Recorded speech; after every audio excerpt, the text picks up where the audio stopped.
We are approaching that time of year again. A time of great exhilaration. A time of great pleasure. A time of great fear. The darker sides of all crave that latter delight from themselves, but even more so from others. To satiate that hunger, our dark selves take note, interest, and entertainment in tales of the macabre that appeal to our deepest fears as only mortals face.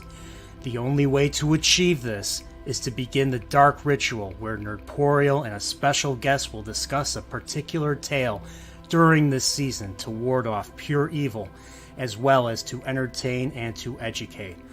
I humbly welcome you to the Serial Horror Chat.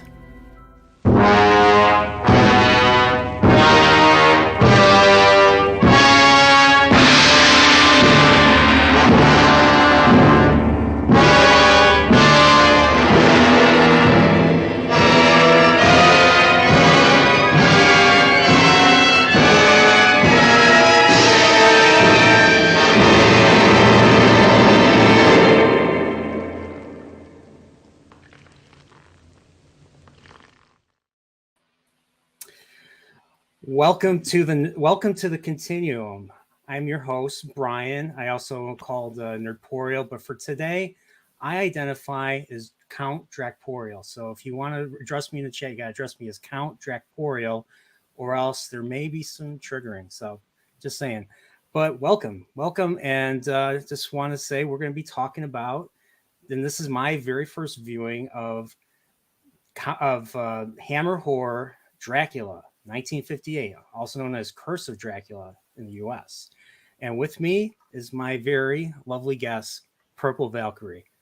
How are you, Purple? Good afternoon. Great to see you. Thank you. I get an audience with a count. Love it. Yeah, I mean, I felt, I felt you were very, you knew quite a bit. You were very, you and Salty knew quite a bit about Hammer Horror. And me being a normie, I wanted to have one of you on for this. And I was considering talking to Salty too, but you know what, Salty, I have in mind for another a double secret project or chat. So I said, you know, go with Purple Valkyrie. I've only had you once more on my channel, so this I think the first time just the two of us. It is, yes. So thank you for asking me. I really appreciate it, and you are absolutely right. Big fan of not only Dracula but of the Hammer horror film. So I'm really looking forward to discussing this with you. Oh, absolutely. So to begin with, obviously, I'm just curious about your. So you've been a fan of horror for a long time. What kind of is it mainly gothic horror? Or are you into like all types of horror? Honestly, it's all types of horror. I grew up kind of obviously through the 80s, so it was the slasher horror. And then as I got older, my kind of taste changed and I went back to the classics. We were talking in the green room about the differences between the different types of Dracula, and I'm sure we'll cover that in a bit. But I've always just had this love of horror. It's never been something that's been disturbing for me. Okay, and when did you get into Hammer horror? Because I've never seen. In my house here in the United States, I might have seen a few VHS boxes at the video store when I was a kid, but honestly, I've never no one I knew, especially growing up, ever talked about these type of movies, these Hammer horror movies, these British films. So I was kind of surprised that they existed, especially once YouTube came out and I just started seeing other YouTubers talking about it. So just tell me how you found Hammer horror. Did your parents watch them? Did you watch it growing up? Did your parents watch them? My mom kind of watched them because she was always a huge fan of Christopher Lee, not just obviously for Dracula, even though she's not really a horror fan. She just likes him as an actor, and I agree because I've got to admit I have a soft spot for him as well. But being British, it was something that was shown quite a lot. They would show the kind of edited, watered down versions, but you would see them sometimes on TV, after the watershed. Because the one thing with the Hammer horror films is they're a little bit more risque, I guess, Mm-hmm. a little bit more sexy, perhaps, than some of the horror films, done on purpose, obviously, Yeah. for the audience. But yeah, it's something that they were shown, and especially the Dracula films, because they were so popular. Because obviously, once you have Christopher Lee and Peter Cushing's facing off against each other, it's just a perfect match. Oh yeah, absolutely. I'm gonna be honest. You know what the first movie I saw of Christopher Lee was? It wasn't any of his like really popular pictures. But you know what the movie I remember him most from at the earliest? Gremlins 2. Joe Dante's Yes, Gremlins 2. yes, When as he the played Doctor. and it plays like the mad scientist. But the thing was, even in that movie, he was menacing because there was a point where they catch Gizmo in the building, in the clamp building, and he's being held in that lab. And you got the two twins, the twins from Terminator 2, the security guard twins. Well, they're like lab assistants to Christopher Lee, and they're like, Gizmo pretends to dance and then tries to make a getaway, and Mhm. Christopher Lee catches him, and he just looks at him like this. He's like, "Where are you going, my little friend?" I was like, "Whoa!" I was just like, "Wow, Whoa. this guy's no joke." And then years later, I saw I think it was Christmas or Thanksgiving, it was a holiday, and they had the movie Return to Witch Mountain, the 1978 Return to Witch Mountain, the Disney film. Yes, that's And I was one. like, and the villain, one of the villains was Christopher Lee. I'm like, wait a minute, I've seen him before. And then I thought, like, who is he? And then I remember Gremlins too. And I'm like, it was him. So that was the second time I've ever seen Christopher Lee was in that movie. And then, of course, then you had Star Wars and Lord of the Hmm. Rings years later when I was a teenager. And then I Yes. heard about these. And like, I never knew Scaramanga, of course, and Man with the Golden Gun. And of course, now with these, which I didn't know until I was well into adulthood. So I finally got to see this. And whoa, Christopher Lee. Christopher Lee, he is the best thing in this movie. Do you agree? Oh, absolutely. Yeah, he really owns this role. And the one thing I do like about Christopher Lee's version is that he didn't really copy anybody else.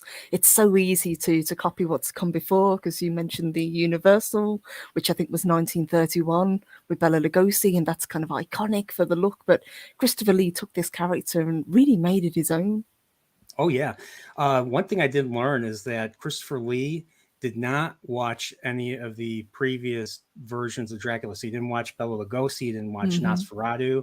Speaking of the devil, Nosferatu's in the chat right now. Yes, So we've got an awesome chat. It's great to see you yes, guys. yes, we do. I'll get to you, but I wanted to say this first. Christopher Lee did not he did not watch any of the films. All he did was read the book. Now everybody knows Christopher Lee was one of the most well-read actors ever. Hmm. Like he met Christopher he met J.R. Tolkien, and he's read Lord of the Rings every year. And like he's lived the life. Like he's fought wars. He's fought in World War II. He's killed people, or he knows what it's like to kill people. Why, like that's why he was able to, pretend to be stabbed in the back in Return of the King. It's like I don't have to pretend. I know Yes. exactly how it was. I remember that story, and I read that. I was like, this guy's a legend. I don't care Peter what Jackson anybody just kind of says. gives him the side eye. It's like, Yes, yes. But he read Dracula, and he really he read Dracula over and over again and tried to get a feel for the character, and he felt the character was not sexy enough. So he mm, made the character very sexy, very, very, very very, very menacing and very sexy. And yes. I totally, or sexual. It's really hard to describe, but Christopher Lee really made this role his. Like when I see Pure Cushing, I mean I do see Van Helsing a little bit, but I still see a little bit of Tarkin. When I see Michael Guff, I see Alfred. Believe it or not, I see Alfred. Yes. Oh, yes. I see Alfred. But when I see Christopher Lee, I don't see Saruman. I don't see Count Dooku. I don't see mad scientist doctor from the Clamp Building or bad guy from Return to Witch Mountain or Scaramanga. I see Dracula. So that's why I feel he's the best part of this movie. Mm-hmm. So, I would agree. Yeah, he looks menacing, and especially when you first see him, he's kind of silhouetted in the doorway, and he's got the cloak down to the floor, and it's just this kind of, yeah, he looks great. yeah, and just like the choice of visuals with him, we'll get into that. But before we go any further, I want to say I do have to address a few things. So, I want to welcome Dempsey. Where is it? Want to welcome Dempsey to the Nerdporial Continuum. Glad to have you. You are awesome. Thank you for joining. And we also have Nosferatu himself has joined the Nerdporial Continuum. So I don't know. The thing is, the only thing Nosferatu is if you're going to be in the Continuum, you can't bite anybody. You can't bite anybody. You can't turn people into undead, because that just makes me look bad. I'm kidding. But welcome you guys. And of course, I got a super sticker from Wajid Leakey, and he or she says, I don't want to assume many genders, excuse me. But it says, "Hail to the chat, gonna catch on the replay." Well, thank you. I really appreciate it. Great to see you, Leakey. Thank you, honey. And I just want to say hello to everybody else. So obviously Dempsey and Nosferatu are here, and then we have Asanika. I'll say that. So we got Asanika. We have Salty. What's up, Salty? We have Zombie Main. Let me see who else we got. And Nathan's here. Man of Manethrin is here. Speaking of which, I started reading Eye of the World again. So I'm on chapter 1 right now. So, and we've got Decepticons Cave of Villains. Yeah, thank you for coming by. What a great chat. Great to see you guys. Thank you. Yeah. Silverlock. Nice. Thank you. You guys are awesome. So let's begin. Let's begin with the story. Let's talk about Jonathan Harker. So what do you think of his story here as opposed to the book? Because in the book, I believe he was a real estate agent that was trying to help Dracula buy property in the UK. Mm-hmm. Yeah, so in this, they've changed him from being real estate to a librarian. That's the cover that he says he is. I'm guessing it was done for budgetary constraints, because if they can condense this down into one character, they can cut quite a bit of the plot out. But I don't know, I wasn't too fond of this version of Jonathan Harker, to be honest. He has a really good interaction with the lady who I've got as my avatar. But other than that, we didn't really see much of him, do we? Mm-hmm. No, we don't. Not really, no. Oh, and before I even go any further, I didn't see this in the because I didn't have YouTube up. I only had StreamYards. It was Salty that gifted one Nerdporial membership. Salty, you are awesome. I appreciate you. I can't wait to have you on for Serial Horror Chat. And I appreciate you. Thank you so much. Thank you so much for that. All right, sorry to interrupt you. Oh no, not at all. Thank you, guys. You guys are awesome. But yeah, I liked him for what he was, but because of the way this plot is, we don't see a lot of him. It's really more about about Van Helsing and Dracula going up against each other. Whereas in the book and with other versions of Dracula that we've seen on screen, Harker's really one of the main, if not the main character and the main protagonist. Yeah, because he doesn't die. Like in this, he dies. Like in this, he becomes one of Dracula's thralls or slaves. And then, of course, Van Helsing finds him, and of course, gives him the. I usually call it giving him the steak. He gives him the steak. Did you say steak? So in this case, Harker was pretending that he was a librarian, or he was hired to be he was posing as a librarian to help index books in that massive library. Because you figure Dracula's castle has like a massive library. I know because I played Castlevania Symphony of the Night. Some of those books come alive and try to eat you too. So, but in this case, he's a vampire hunter. which is another reason why I thought of Castlevania. Too bad he didn't have a whip. Yes, yes, that would have been pretty funny actually if he did. To be honest, he wasn't a particularly great vampire hunter. He was kind of inept. He knew what he was going up against, but really wasn't very well prepared. Yeah, it's like what was he gonna do? Or what was he gonna do? Like, well, he was gonna. Okay, I'll say this. He had a chance. He had a chance, but instead of taking out Dracula, he took out the girl, your avatar right there. So he took her out because she begged him. I'm assuming that this is my assumption. You might Hmm. disagree with me on this. I'm assuming he staked her first because she begged him to help her. Because she came up to him, begged him to help her, and of course, because of the way that thralls are, they can't like fight off like the craving for human blood. Like, and I loved how I think it was Van Helsing that compared it to drug addiction. Yes, yes, he did.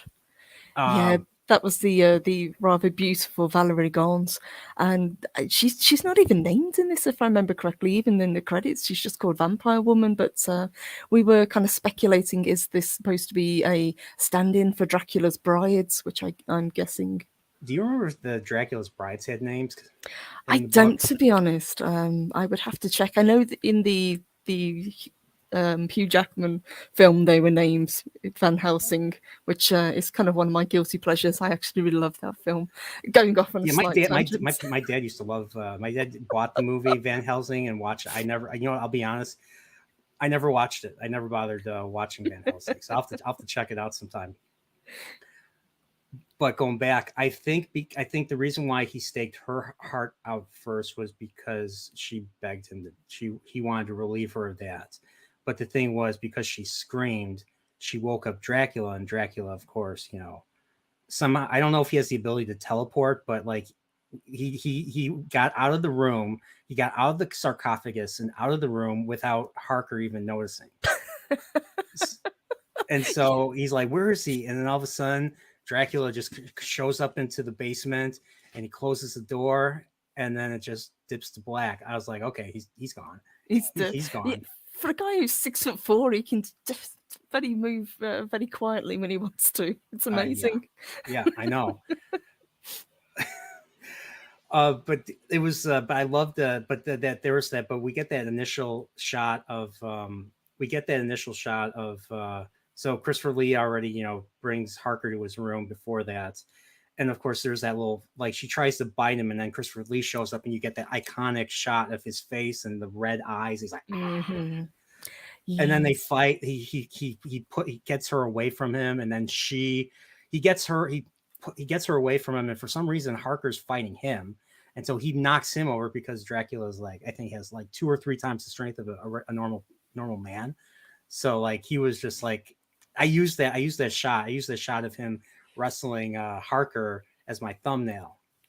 Yes, that was a great, and I love the intro as well, by the way. That was amazing.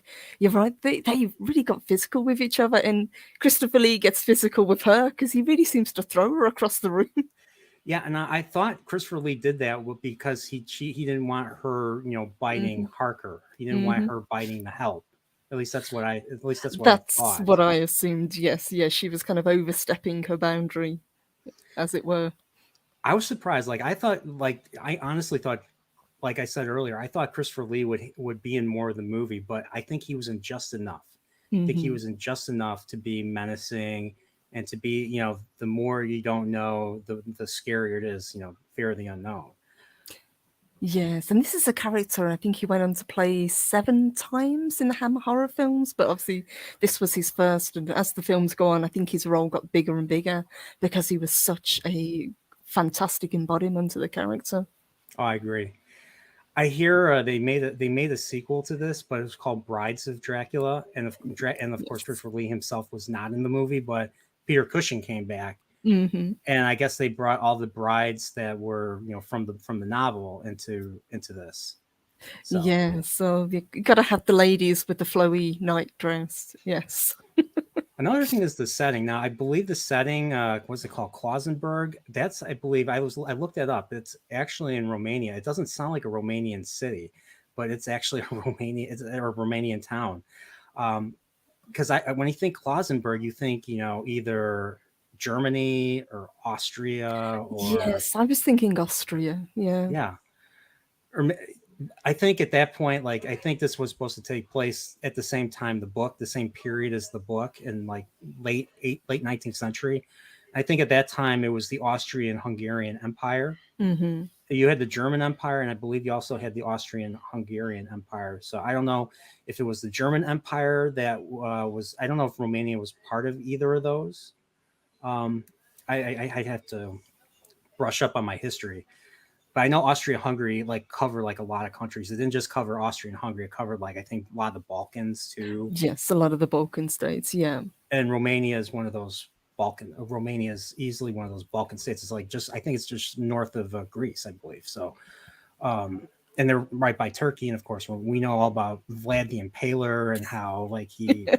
Yeah. impaled Had trouble Turks, with his neighbors. Ottomans. Yes. Yeah, yeah. I read that I believe a lot of people, a lot of scholars believe that Bram Stoker did not. They don't believe Bram Stoker based Dracula off of Vlad, which is what I've always heard to this day, is that Vlad is basically Dracula. Yes, I've heard that as well. I know, I think Bram Stoker used a lot of Irish legends as well to Yeah, bring into because obviously that's his background, that's what he knew. But I think when he was going to write the book, he wanted a more exotic or far off place to write about. I guess Transylvania fit the bill. yeah, and apparently Dracula is supposed to be Romanian for like devil or something or along that line. That's why I named the character Dracula. That's why I read. Now this is Wikipedia, so it could be all bullshit. So just I've saying. I've never actually visited Dracula's castle, but Romania is a place I've always wanted to go. It's on my bucket list, and the chat's saying that there's fantastic Romanian wine, and I've heard that as well. I'm curious about it's like I think Romania is mostly mountainous, isn't it? Like I mean, you have the Carpathian It Mountains, of is, course. yeah, Vigo yeah, from Ghostbusters 2 was based off of Vlad. yeah, yeah. There's a lot of like land, but most of it's vertical. Yes. Yeah. I got $10 $9.99 super chat from Silverlock. Thank you, I really appreciate that. Took me to find the name, but speaking of the Brides of Dracula, there is a movie coming out called House of Darkness, supposedly based on the three brides. Don't know anything else about it. House of Darkness. Nice. I'll have to look into that. Well, Silverlock, thank you so much for the super chat. Yeah, it's great to see Silverlock. Yeah, Dracula is one of those characters that will always remain in the public, sphere because he's so popular.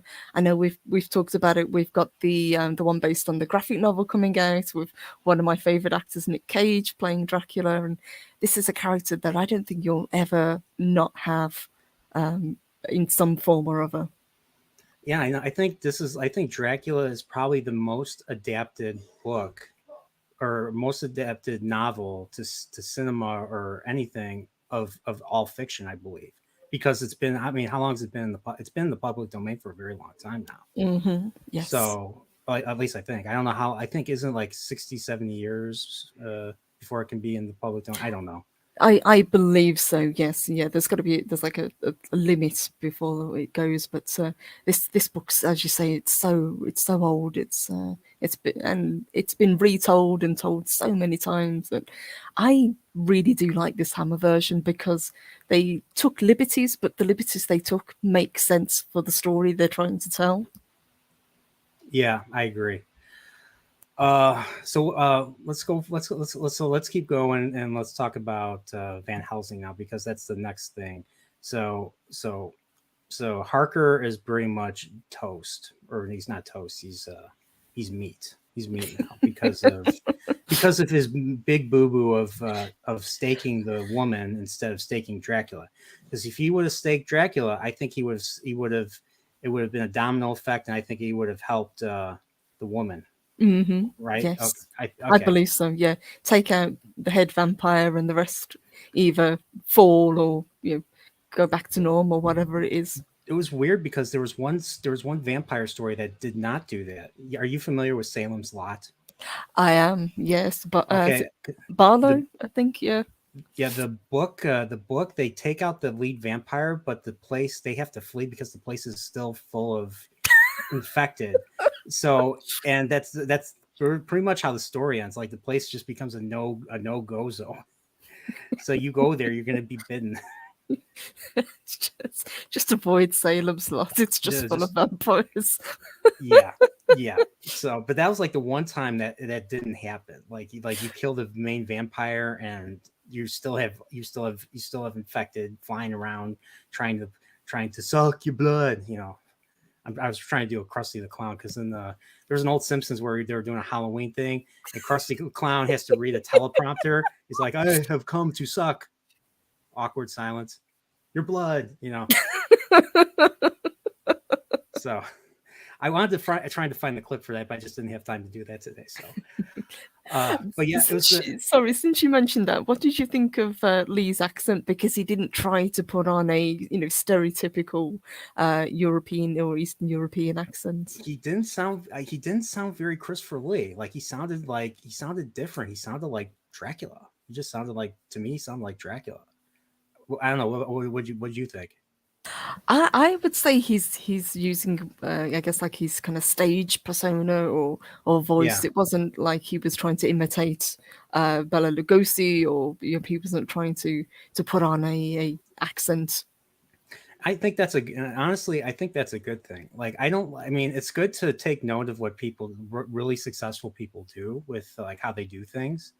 But I don't want to copy, like, you don't want to copy other people. So I really, I respect Lee a lot more. After reading about that, I respect Christopher Lee quite a bit for not doing that, for really for really putting in the work and making this role his own. And I don't know if I mean, was this considered like a B movie? Like, would this movie be considered a B movie by 50 standards? I'm assuming, Um, yeah. yes, I would say pretty much almost all of the Hammer horror fall into the B movie category because they were filmed, a lot of them on quite a shoestring budget.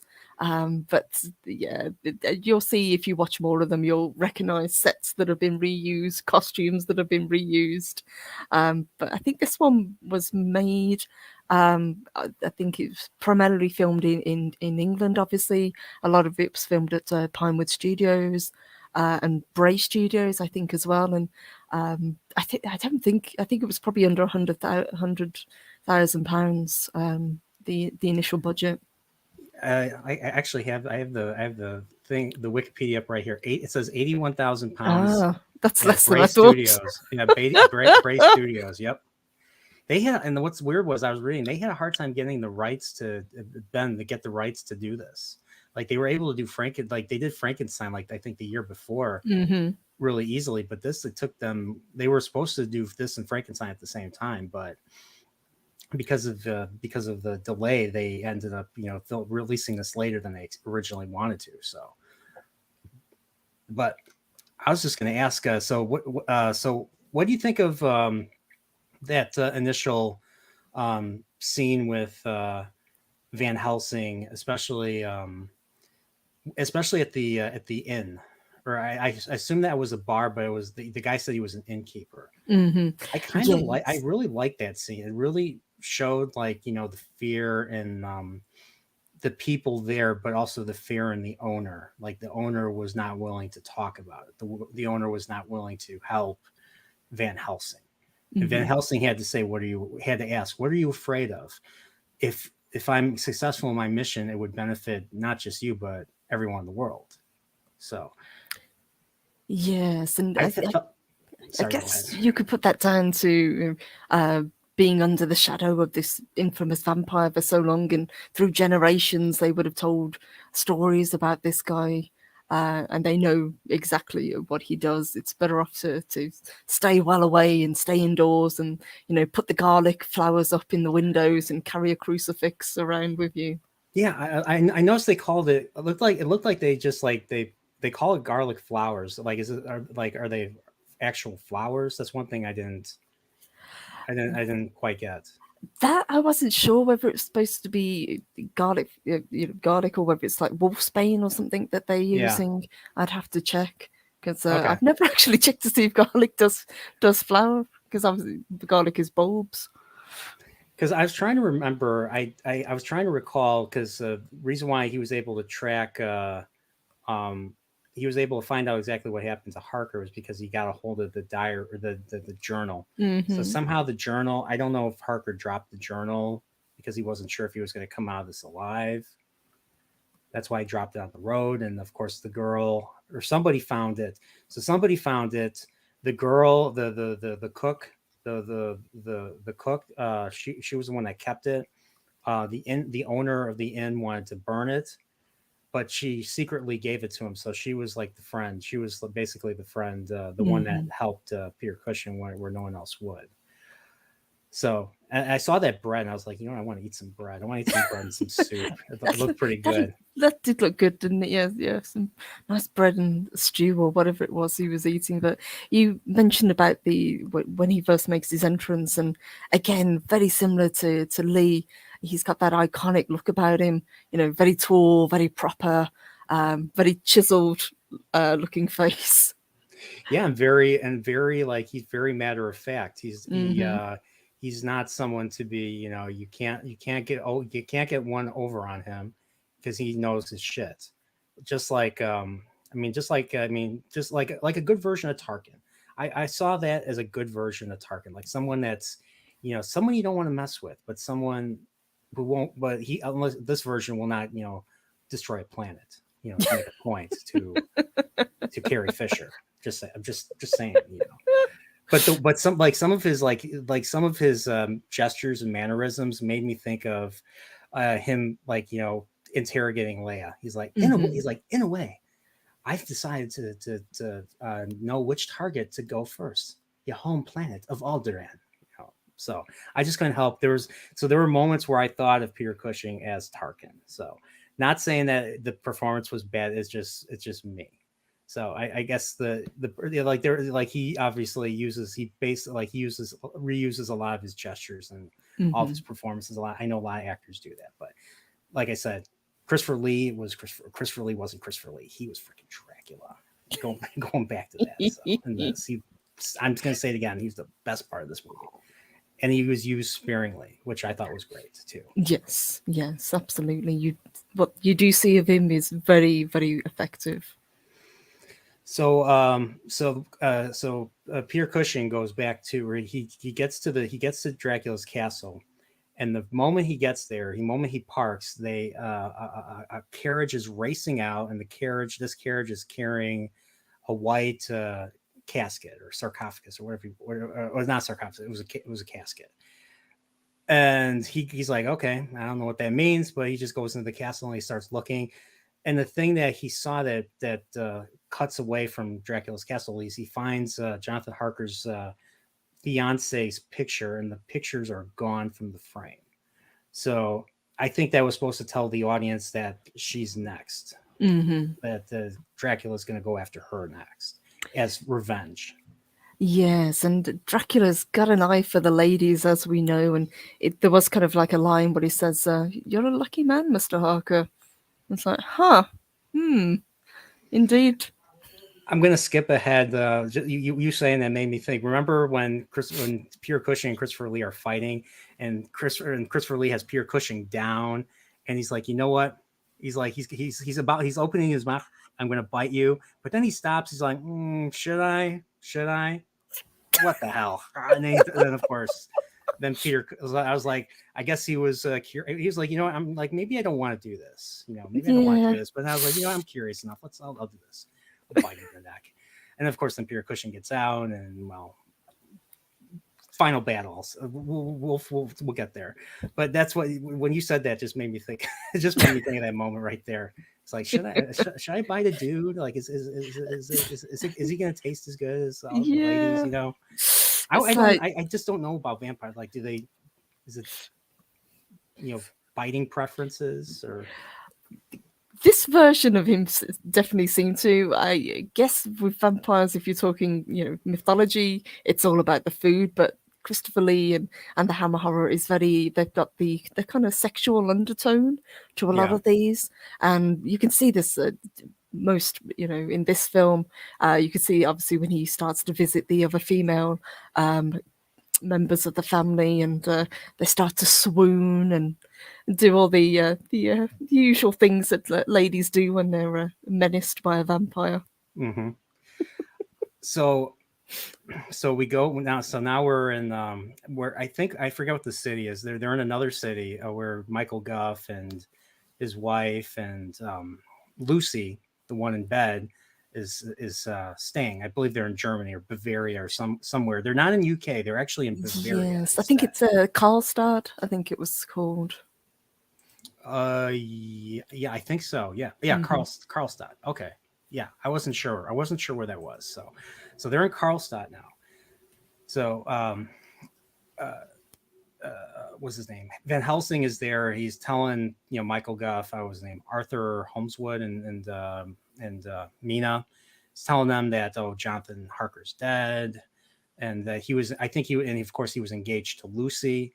Well, unfortunately, it's too late because Dracula already got there, and Lucy being bedridden. Well, we learn why she's bedridden. She was bit. She was bit. So Yes, she was. What did you think, incidentally, of the way they did the bite marks? I thought they were a little bit hit and miss. The ones on Jonathan, I actually thought looked better, looked more realistic. But the ones that they put on the lady playing Lucy, I thought they were a little bit too fake looking. yeah, especially with the way the blood Hmm. the way the blood looked. I'll have to. I have the movie up on my I have the movie up on my screen right now. So That's I'm that's trying to kind of a look. staple for Hammer horror, the bright red over the top blood. I'm gonna share my I'm gonna share my screen. Okay, so this is Lucy. She's up. She's waiting for her. She's waiting for her vampire boy. I'm trying to see if we can find. Let me see. All right, that's Peter Cushing doing his recording. All right, there's look at that. Look at that. That Look at looks that so. lighting. Holy That's crap. great. It's just like that is like if that's not menace, I don't know what is. Look at that. I'm trying to see where I can find a shot of her neck. Yes. I She can't. doesn't look too bothered though. It's like she knew it was coming. And Dempsey, you're absolutely right. She enjoyed that way too much. Yeah. The thing was she was like Van Helsing goes to I don't know if it was after this, but Van Helsing basically tells the mother, or not the mother, the sister-in-law, Hmm. to keep the windows shut, make sure the garlic flowers are throughout the room to repel Dracula. And of course the help, Gerda is her name, the housekeeper. So she does what drug addicts do. She's like, we please, this is painful, I can't do it, I promise, this will be fine, it'll be fine, it'll be fine, and of course Gerda takes pity on on Lucy's discomfort, so she opens the window and removes the garlic, and of course that ultimately leads to her death. Yes. Because what I think happens is he comes every night to feed on her until the point where her body can't handle it anymore, and then she dies. But then Hmm. she comes back. So I don't know.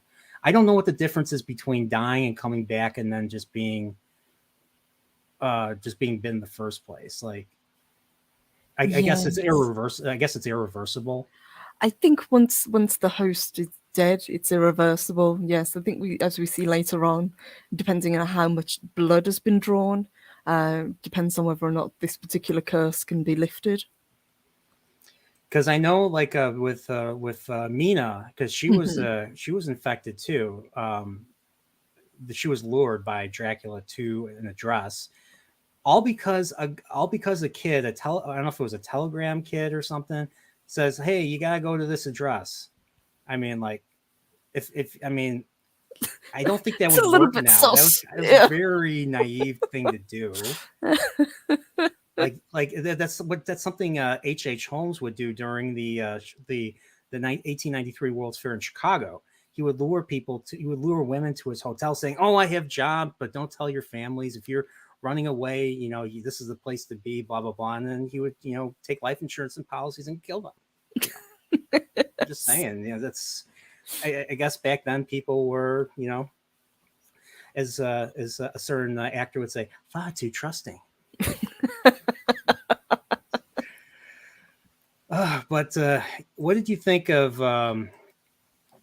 What did you think of? What do you think of when Lucy tries to feed on little Tanya? There she is. I thought it was suitably creepy, and I actually thought the little girl playing Tanya was a really good actress. Sometimes child actresses are a little bit hit and miss, but I thought she was pretty good, and she's believable. And you've got Lucy kind of trying to lure her away. Come for a walk with Aunt Lucy. Yes, come down to the graveyard. And I love this right here. So she's like, give me a kiss, give me a hug, Arthur. And then from outside the shot, this was great right here. He just sticks the cross, and she's like, ah! And it makes contact with her head. And it's like, it burns, and you see this big burning scar right there. And I wasn't too keen on the teeth that they give them. They could have done with being a little bit longer and a little bit more pointed, I thought. Okay, here we go. Look at that. Ooh, look at that wound. This was 50. It was 1958, and you're seeing this. So this was, in my opinion, this was ahead of its time.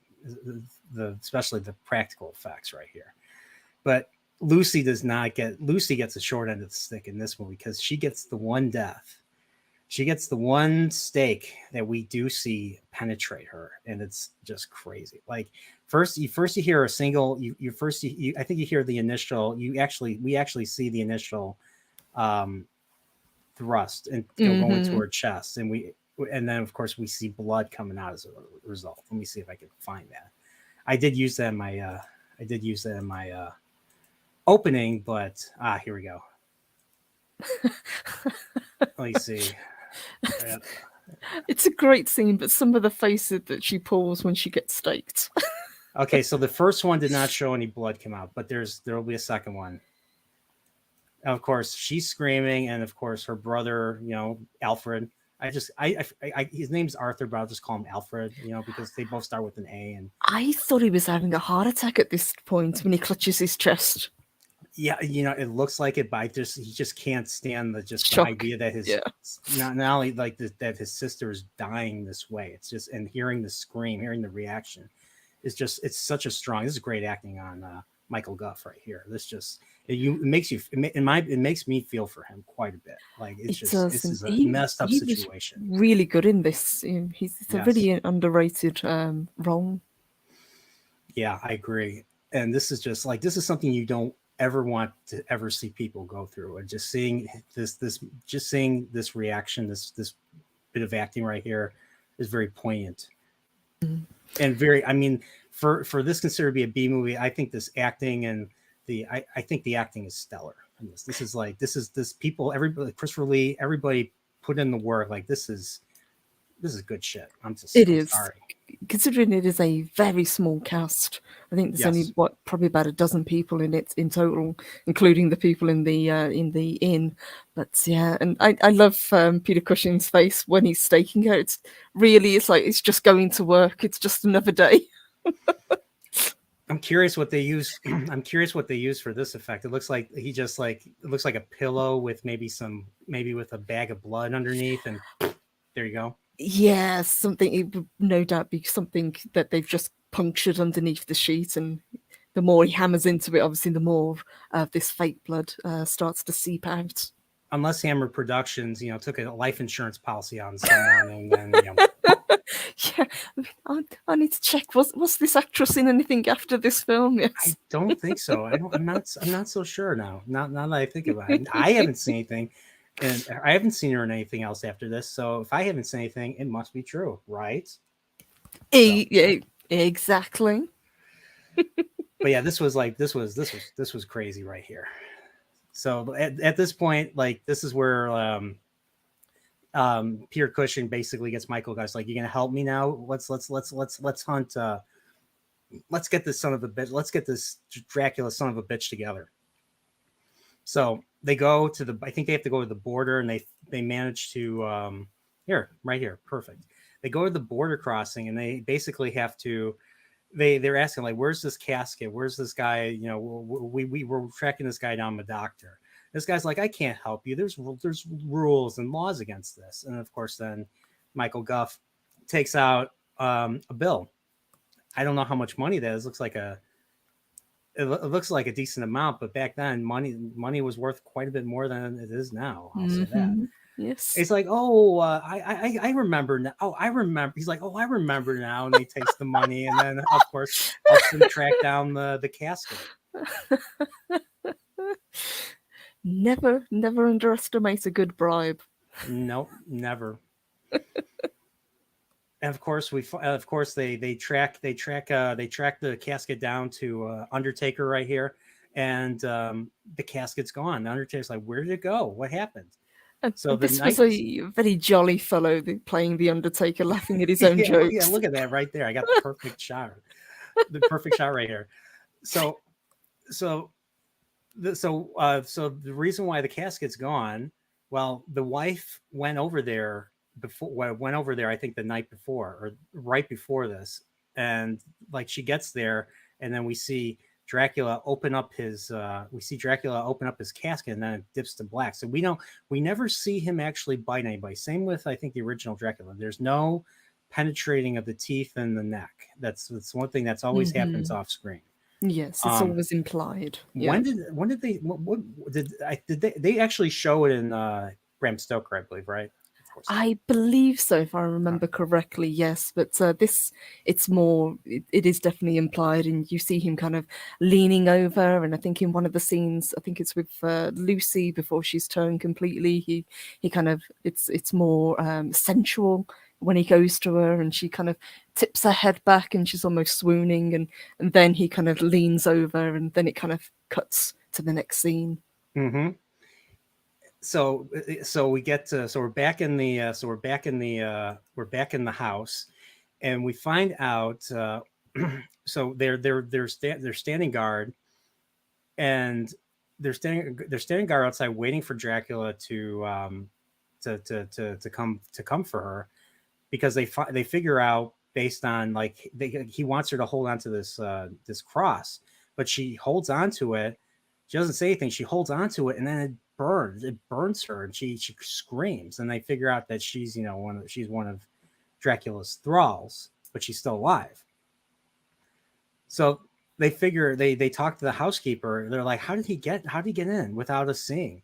Well, the housekeeper's like, well, I'm never allowed in the basement. And then Peter Cushing figures out, oh, he runs into the basement, sees the casket, and then of course Dracula, being on the other side of the door, locks him in. And he abducts Mina, and he flees all the way back to Romania, back to his castle from there. And so there's a very, very, very, very quick chase of like literally the next scene. They're back at the castle. Peter Cushing catches up with him. Christopher Lee's trying to bury. I don't know why he's doing this. Why is he burying? I don't understand why he's burying Mina alive.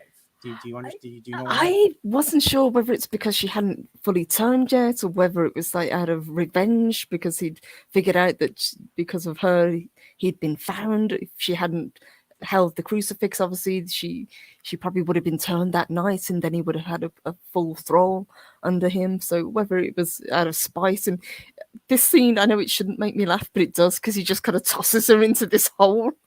Yeah. And he starts burying her, starts shoveling and throwing dirt on her. But then he flees into the house. Van Helsing chases him in. They get into a nice little fight. Here's the perfect. This is what I was talking about earlier, where that's a great shot. He hasn't pinned down. He's like, should I? And then he smiles like, yes, I should. I'm gonna bite this dude. I don't care if he's a dude. I'm gonna bite his neck. He's gonna be mine. Why? Because I'm curious. Because Christopher Lee is a sexual Dracula. He's more sexual Dracula. So, Yes. And he but looks even more maniacal in this. yes, Up until yeah, this point, he's very kind of proper. His hair's swept back and his clothes are yeah. impeccable. He's But smiling. Yeah, he's yeah. smiling. He's like, he's like, I'm loving this. I'm eating your tears. I'm drinking your fear. So, okay, that was dumb.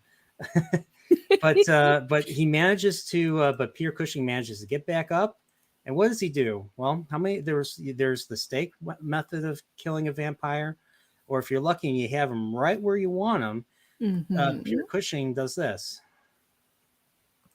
All right, okay, I don't want to spend too much time. Let me.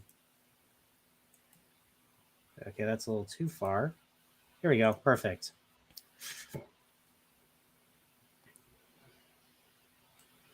I like how it was like they cued it to where he falls before Peter Cushing actually rips the before the light gets into the room. But Like he hey, was this is diving under the table. yeah. I was like, well, you know what? This is Christopher Lee. He's awesome. He makes a lot of great stuff. This is something I can forgive.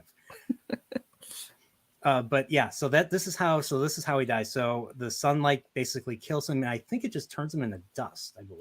It does, yes. And he uses the two candlesticks to kind of hold him in Yeah, place and hold him at bay. I didn't know you could do that. Like I said earlier, I didn't know you I could. I didn't. didn't know because I The always thought you had to. I thought like everything had to be blessed before it would work on lucky for him, it actually worked. Yes. Nosferatu. If you know, let me know. Is that true? Does everything have to be blessed in order for it to work Mhm. against you? Of course, he's not going to respond to that because that's like That's telling yeah, someone your greatest that's weakness. a trade secret, exactly. Yeah, And exactly. I love the sets that they built. I mean, a lot of them, obviously, you could see during the chase scene, Van Helsing runs up like 3 steps that looks like a staircase, but obviously he can't go any higher because it's just a painted matte background. But Yeah, it that's true. looks That's true. effective. But the way they used it, and you can see a lot of the set is like plywood and quite cheap, but it was so effective and it looked great. I, lo- I love this right here. So I love the they use like some weird dummy looking thing to wait. Let me. I think I went too far. Okay, that's too far. Too far. Okay, right here. That's a What weird is shot. that? Is a very weird shot. Like this is like With the red eyes, just looks. Sorry. yeah. I'm just like okay. This is. Okay. I'll forgive this. This is 1958. I mean, this was practical. This was practical effects. There you go. Yes. So And it's almost, I'm guessing it was a dummy, as you say, that they had, and it was either um, blown on so it just falls apart, or whether it's filmed in reverse so it just crumbles. But however they did it, it does work. It does look great on when on film. yeah, one thing I do agree with. One thing that really when the first time I watched this, Hmm. um, the especially when Harker goes into the and goes into the castle for the first time. Let me see if I get the perfect shot. Okay, that's not it.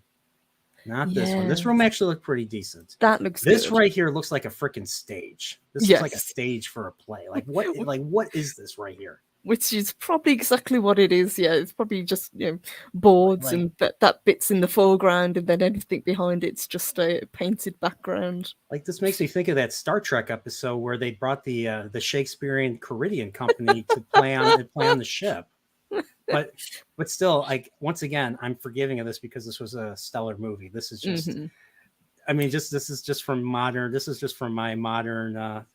Even modern's a dirty word. Just from my understanding of film and props. I'm just like, what is this? Like, was this thing was stuff like this in castles? Again, a little bit of artistic license, I think, but what they had and the budget they had to work with, I think they made a great film. And again, it holds up. Had this been filmed in black and white, I don't think it would have been nearly as effective. But because you've got that lush Technicolor, Yeah. it looks so much better. Yeah, and you could tell right here. This is well, I don't know if this is a soundstage right here. Mm. But I think, but this right here is a soundstage. Yes, yeah. Anytime you've got that much stuff in the foreground, yeah. Like this right here is obvious. Like this here is obvious. This makes me think of Star Trek, believe it or not. Well, except without the red or the alien colored sky. But like this all looks kind of phony right here. Got William Shatner hiding behind the bush, yeah, waiting to come on. Yeah, there you go. But other than that, I mean, other than that, I mean, the look. I mean, I thought this right here looked great. Yeah, that looks great, and the long table that he sits down to have dinner, and it's hard to see where one part of the set ends and the other takes over. So is it when Christopher Lee takes him upstairs that's the matte painting? So this right here is the matte painting. That's a matte painting. So he kind of runs up like 3 steps, especially at the end when he gives chase. But he can't go any further because it's just a wall. There's nothing there. I honestly, I did not pick that up. Thanks for. So now I see it. I see it now after you brought it. I'm like, wow, I didn't even realize that was a matte painting. Wow. So that's one thing I love about old films is that they made great, like in my opinion, matte paintings are beautiful. Like they just really enhance the frame, and well, it looks much better than CGI. So. They do, and you mentioned about it looking like a set for a play, and that's not a bad thing because it's gothic. It works incredibly well. You can see people kind of coming on and wearing these costumes. I was thinking the exact same episode. It was Squire Gothos. You have Trelane coming out with his foil going after William Shatner. Yeah, that was the one. But yeah, so yeah, we pretty much covered the whole movie. So, just I know I talked quite a bit about Christopher Lee, but what do you think of like the actors overall? I thought the cast were very good. I mean, some of the ladies I think kind of overacted a little bit, perhaps, especially the lady who was playing Lucy. When she's a vampire, she's kind of really, really getting into the role of being a vampire, with the hissing and baring her fangs and reacting to the crucifix. But up until then, when she's walking with the little girl, I think she's incredibly creepy. She looks great.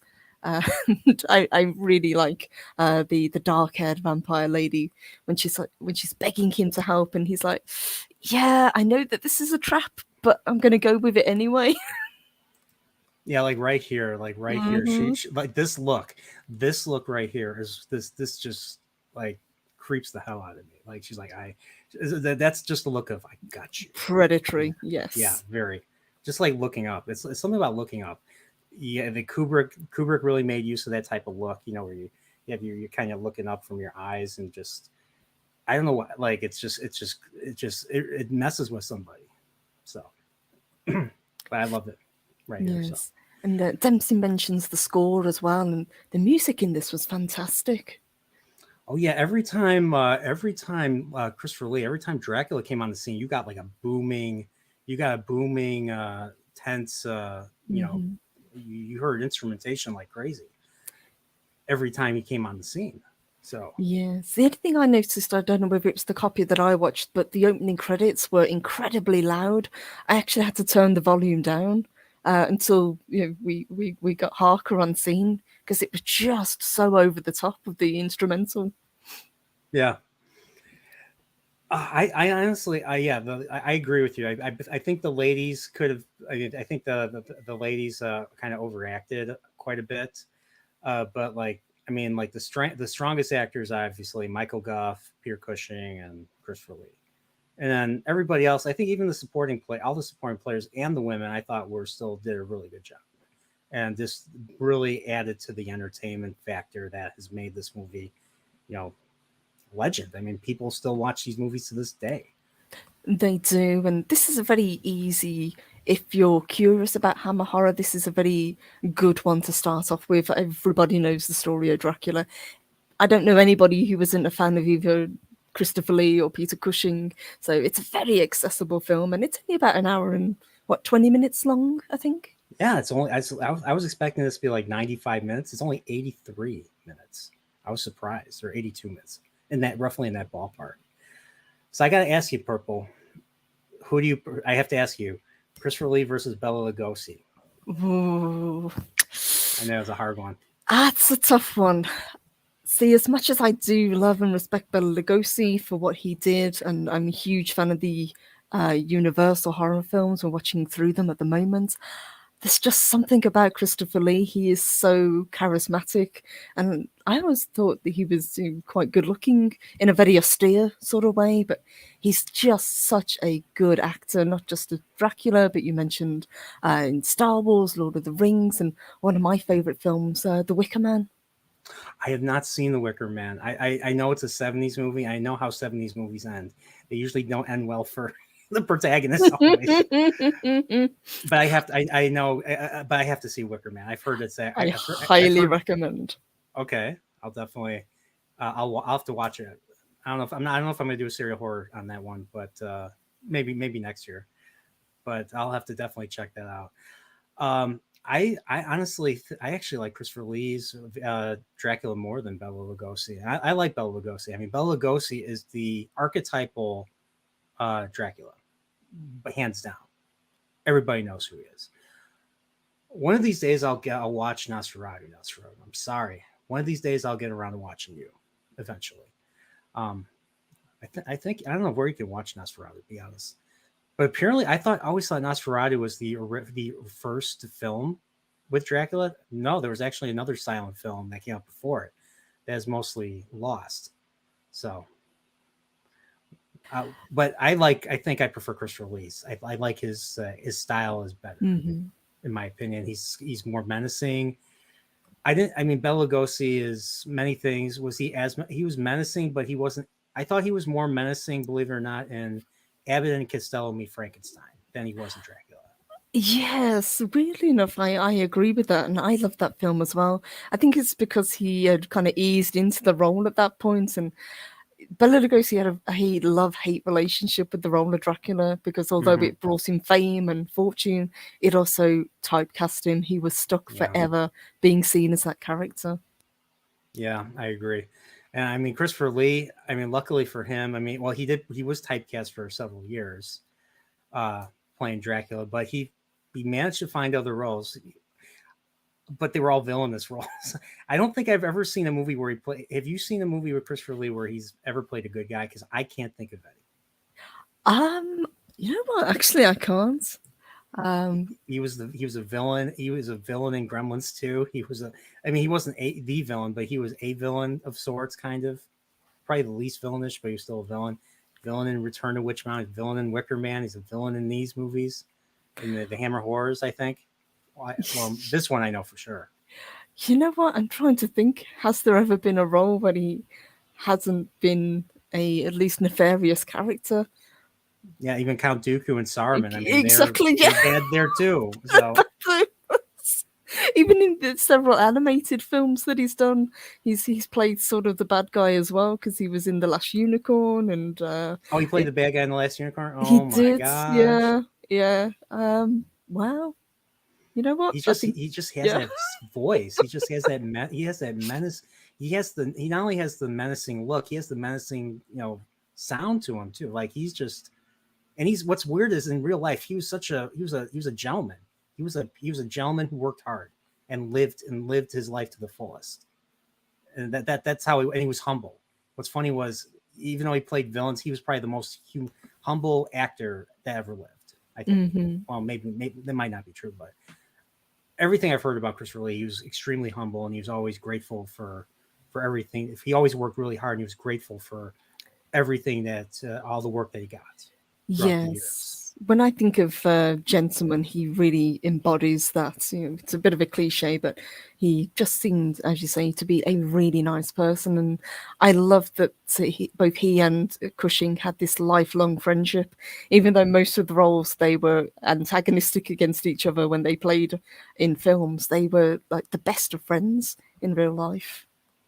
Yeah, and and another thing, like he was willing to talk to anybody. He was willing to talk to fans, and heck, he even talked. He visited prisons, and he would talk to prisoners, inmates, and especially inmates that were charged with very bad things. And he would go in and he would talk to them. He would just have a conversation like it was nothing. So like this guy is just he's just straight up awesome in my opinion. So, and yes, it's the fanboy in me geeking out over Christopher Lee. So, um, but yeah, Same. I miss him dearly. When he passed, it was a sad day, and I've been recently reading his autobiography, and he had an incredible life. oh yeah, like that goes without saying. I think he'd be 100. I think he turned 100 this he would turn 100 this year. I think That's 2023. correct. Yep, Yeah. I did a tweet about it earlier on this year. He did. So yeah, it's just what he's done a whole lot, and he's left a hell of a legacy. And I really enjoy this. I actually really want to watch more of the Hammer horrors. I think the next one I want to watch is the 1957 Frankenstein, which I think Pure Cushing is also in, I believe. Yes, yeah, that's a great one to go on to next. I'm not sure, but I think Christopher Lee plays the creature, the Frankenstein's creature, I believe, or maybe not. I think I so. know I he plays know. in one of those Yeah, movies. there's a couple of them, and I think Dave Prowse plays quite a few of the creatures as well in a lot of the Hammer horror films because he was such a big hulking guy at the time. So Oh yeah, it's an it was, interesting way they use these characters. and Lucas was really lucky to get these guys to be in Star Wars. I mean, well, he didn't get Christopher Lee, but he did get he got Christopher Lee later, but he got Peter Cushing and David Prowse for the villains. So I mean, Star Wars is, who doesn't know Star Wars, of course. Yeah, it was the Curse of Frankenstein that Lee played the title Okay, character. That okay. really really good one. So And was that the Bride of Dracula is 1957? good. Was that the night? 1957. Yeah, Okay, I think that's the next one I want to see. I do want to see. They made like Hammer made like 200 films, I believe. I mean, they're known for their horror mainly, but I think they did like multiple genres. they did. They did kind of like the swashbuckling films as well. But it was really the horror that's kind of brought them back and really cemented them. Yeah. So, but other than that, like Purple, what would you give this? Last thing, what would you give this? What would you rate this score? How many vampires out of 10? I would give this a 9 vampires out of 10. I think this is a great film. And as I said, if you're not familiar with Hammer Horror, this is a really good one to kind of jump into and just kind of test the water to see if you like them.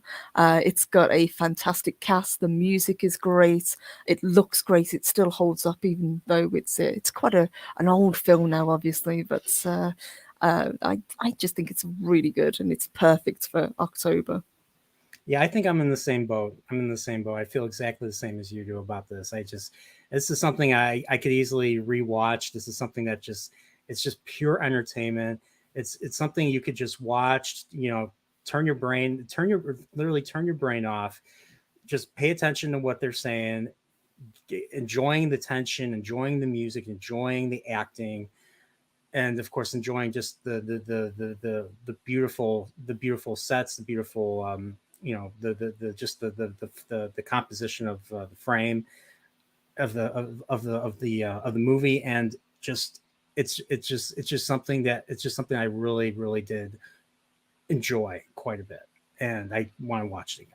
I know I'm repeating myself, but that's just how it is. And I have to address this right here. Dempsey puts, "Who doesn't know Star Wars?" Quoting me, and he says, "The answer is Disney." I was like, I see what you did there. I see what you did there. Facts. Yes. Unfortunately, everything that he just said was right. Well, I'm not going to say wrong. I'm not Jake Skywalker. So, um, but yeah, so Purple, thank you so much for joining this chat. I really Oh, enjoyed this. thank you for having me, and thank you for asking me to join such a fantastic film. Couldn't have asked for a better one. So thank you. Great pick. So you have anything you want to plug in? Like, is there anything you're doing or on your channel or other people's channels that you want to plug? Yeah, we'll be back tomorrow on my channel. The awesome Salty Sexy C will be talking woo woo with me. Love a little bit of woo woo on Wednesdays and Saturdays as well. And tomorrow we're going to be talking about cursed dolls and haunted objects. Oh, so you're gonna touch a little bit about voodoo? A little bit. It's more to do with kind of like demonic possession, so like Annabelle and Robert the Doll and Cursed Okay. Diamonds, those sorts of things. I'm sure you can guess where I first learned about voodoo or dolls in general.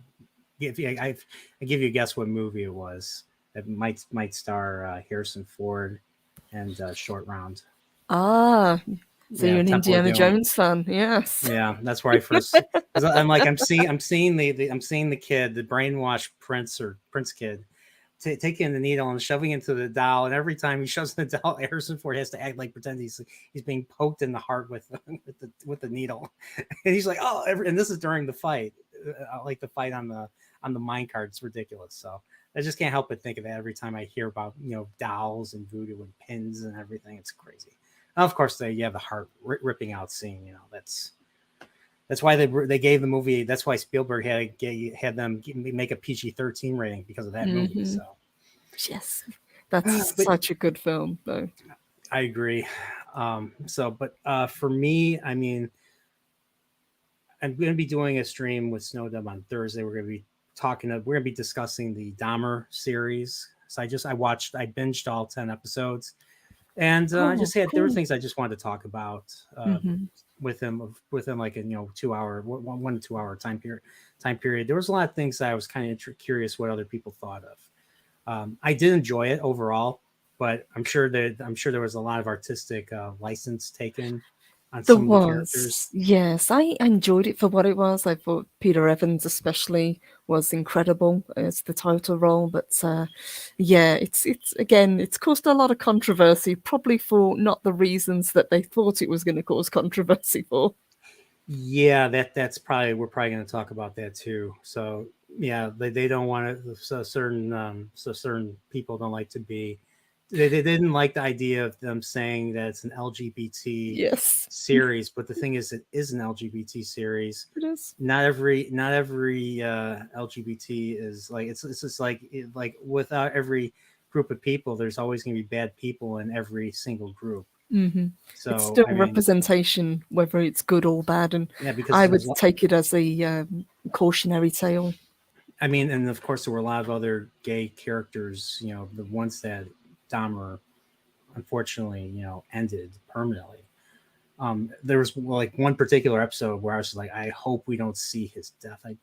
I was like dreading the ending. I was dreading how this episode was going to end, Was and it I was grateful. episode 6? Yeah, I was grateful we didn't see it because I don't know if I would have been able to handle that. Like, because I was just like, I cared about this character so much. I cared about this character who was deaf, and we were seeing his life. We were seeing like he wanted relationship. He wanted like a true relationship. He wanted love, and just I'm just like I paused in the middle of the episode. I'm like, please don't tell me he's going to be a victim. I looked up his name. I was like, oh God, no. So I tried. I got a buddy of mine's also into true crime and serial killers. I said, this is not a bad show. He would try watching the first episode. I can't do it. It's like he's like, I'm a dad now. I just can't watch this shit anymore. So I was just like, It is intense, and yeah, I'm surprised how many people weren't familiar with what he did because this is relatively recent as far as serial killers go. yeah. This is like he got caught in like '91. I mean, like Hmm. he's a very weird. He's one that's really like one that you could have like really long discussions about because you kind of curious like there are people probably who think he's irredeemable, and there are people based on what he's done compared to other serial killers that kind of does make him redeemable. But the thing is, like, I mean, unless you're directly affected, he's not redeemable. If you're directly affected by what he did, Hmm. no, Yes. I think he got the ending that he deserved. Let's put it that way. yeah, and what's even weirder is he that's something he thought he deserved too. At least I believe him when he said he believed he deserved everything he got. Like he confessed, like unlike Gacy, he confessed everything. Hmm. He took steps to try to make things as right as he could make it. And he I think he even goes as far as to say in interviews that like he knew that no matter what he would do, he would never make things right, but that he would still try to. And that's the Yes. one thing I can respect from that. Yes, and ultimately only he and any higher power Yeah, would know if he meant it in his heart or whether yeah, he was again being manipulative, because that's one of the traits obviously that people who do this sort of thing have. They are excellent at manipulating people and making yeah, you hear what you want to hear. yes, yes. But whereas John Wayne Gacy, who actually did his killings not too far from where I'm at now in Chicago, he's a piece of fucking shit. Excuse my language. Yeah, Like, yeah, he like was a he sick got it. He individual. got it easy. I'll say this. He got it easy. Like compared to what Dahmer got. Yes. If I Like ever I do think another true crime show, I'd love to have you on to discuss the traits of uh, famous serial killers, because there's a lot of them. yes, like it's just weird. Like I'm so into like serial killers. There's so many of them out there. The serial killers, just missing people, weird stuff that gives me the heebie-jeebies. Missing people, especially missing children, just messed up stuff. Obviously serial killers, which is they're linked. A lot of times they're linked to each other because they're kids are missing, and then you find out they were killed by serial killers, especially with Gacy's victims. And a lot of people are curious if Gacy had more victims than he claims because he Hmm. never really admitted to it. I don't believe. That's what they say about quite a few of them. Ted Bundy, as well, if I remember correctly. BTK had some that were thought of to be his, but he never either confessed to them or they were never able to tie them to him. But it's very strange. Yeah, and every now and then I read up on the Manson murders, Tate LaBianca stuff that happened in '69 with with Sharon Tate and of course the Manson family and everything. Like that's just messed. That stuff was just messed up too. So when I saw Once Upon a Time in Hollywood, I saw the you see the alternate ending that Brad Pitt gives those killers. Um, I clapped. I actually felt emotional. It was weird because like there was like you kind of feel I kind of felt like that was what should have happened. I haven't As seen the brutal as alternate it is. ending, actually. I'll have to look that up now. I like the film for what it was, but I'm not a enormous Tarantino fan, but I can respect what Yeah. he does. Yeah, there was just one issue I had. I wish they would have had another scene where, because Charles Manson was not present during those killings. Well, actually, he was present during one of them, but the one that they show here, the was supposed to be Sharon Tate's, he wasn't present for.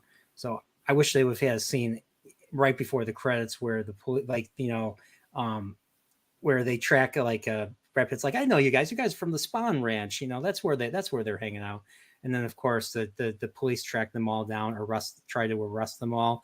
Uh, the scenario I have in my mind is Charles Manson runs away or tries to shoot at them or tries to do something stupid to the point where it's the LAPD or kill him brutally, and then credits. And that would have been perfect. Just take That would him have been out. a perfect ending. So, but that's just me. That's just me and my streak of barbarism in my soul right there. So Well, they do say everyone's got that little bit of darkness within. yeah, that's true. And Nosferatu says Albert Fish would make Gacy look like a Boy Scout. Oh yeah, I know about Albert Fish. Hmm, He yes. his murders are in the Stephen King story Black House, which is a sequel to the Talisman, which he wrote with Peter Yes, Straub, who I think recently passed away. he did, yes.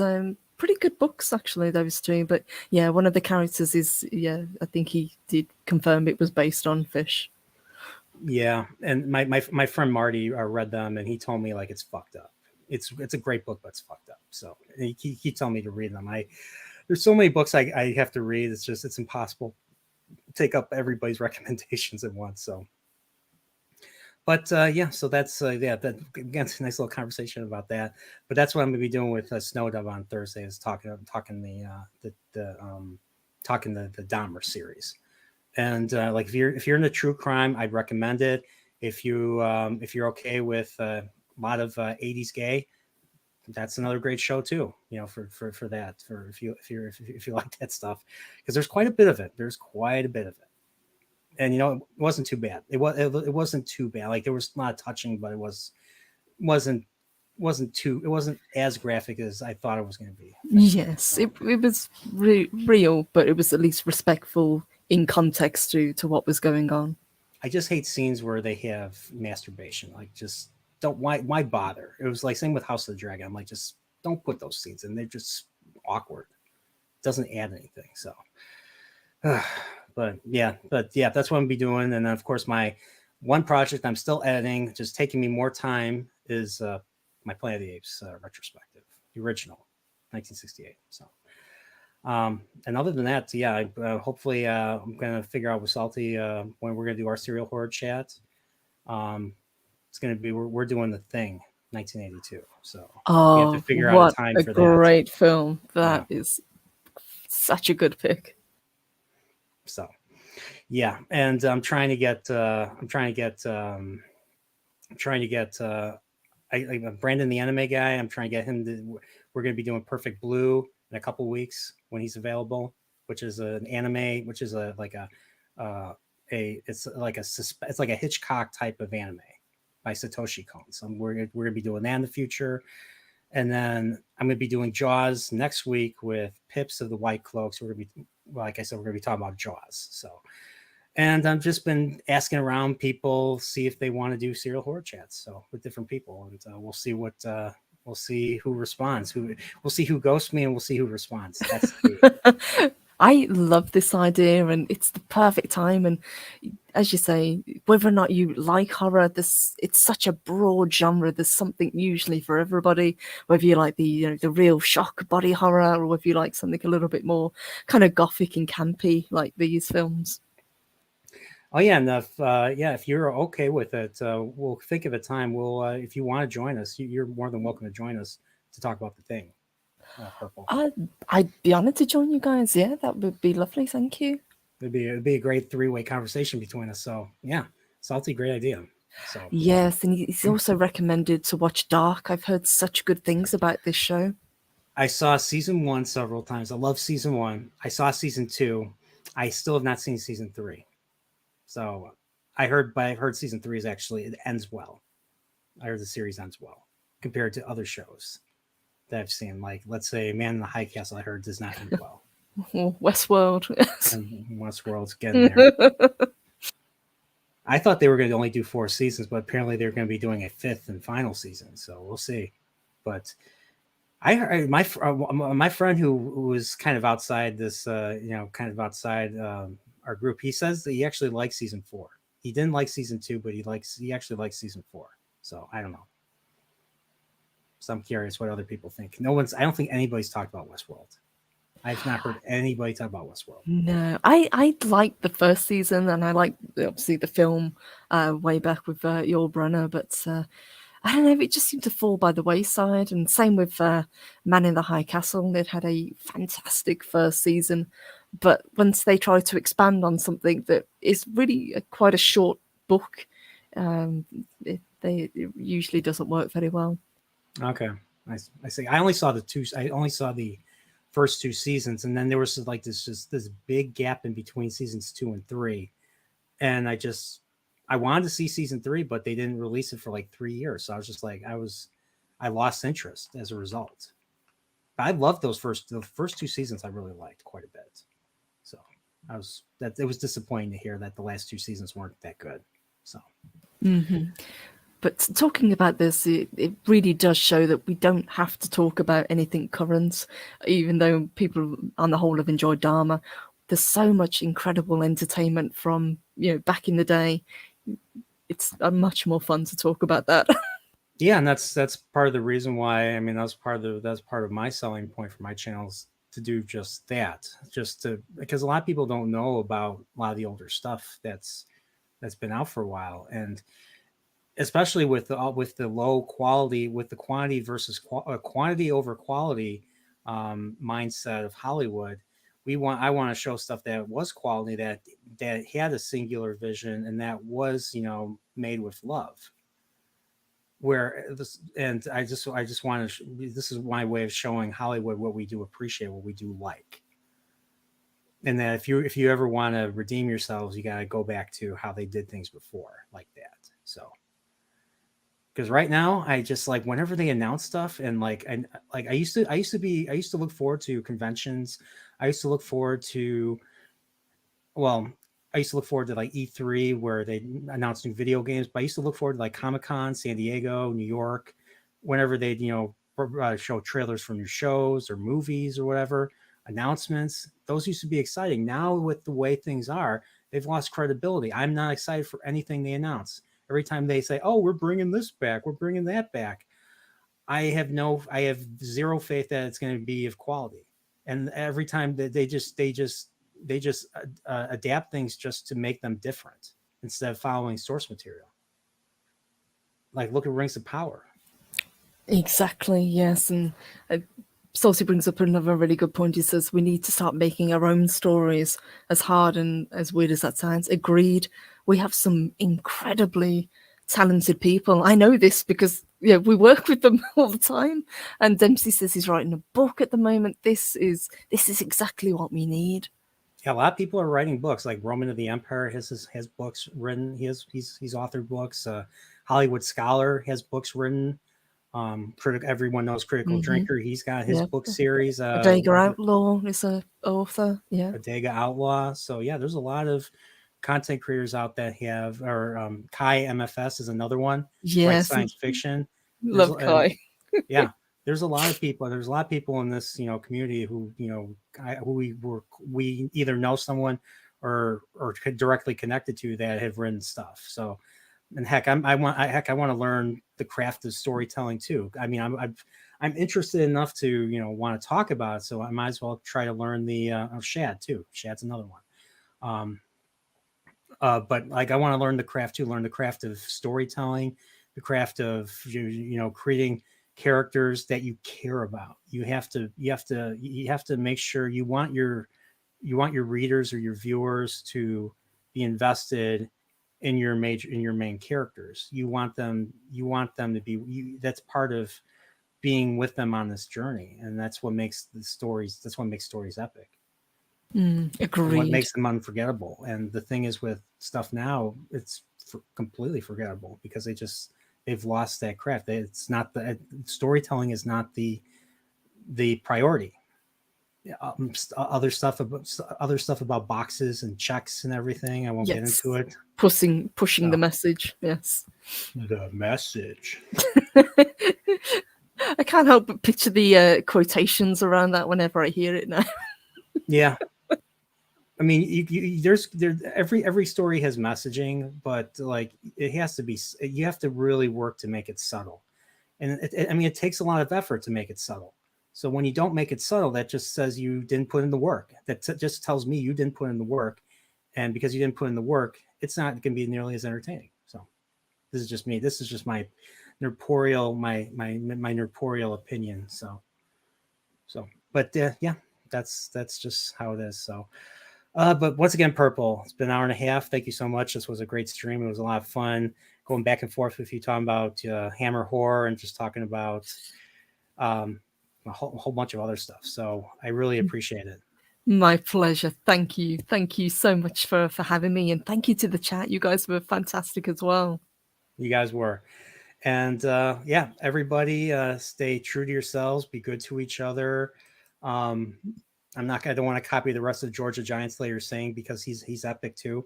But I'll just say, if you haven't seen the opening, here it is. This is how I opened it. And everybody have a great rest of your day. We are approaching that time of year again. A time of great exhilaration. A time of great pleasure. A time of great fear.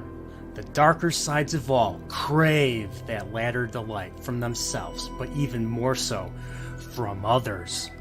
To satiate that hunger, our dark selves take note, interest, and entertainment in tales of the macabre that appeal to our deepest fears as only mortals face. The only way to achieve this is to begin the dark ritual where Nerdporial and a special guest will discuss a particular tale during this season to ward off pure evil, as well as to entertain and to educate.